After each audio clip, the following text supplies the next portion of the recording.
నేను పుట్టింది అమ్మమ్మ ఇంటనే, మురుడు చేసింది మా తాతయ్యని.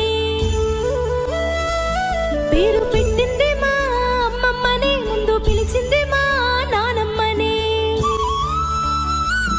ముద్దులాడరు మా మావయ్యలు, మురిసిపోయారు మా అత్తమ్మలు. మా అమ్మమ్మ ఎప్పుడు కాపలా, చూసుకున్నది కంటికి రెప్పలా. పోసింది జోల పాడింది, బుగ్గ చుక్క పెట్టి ఉగ్గు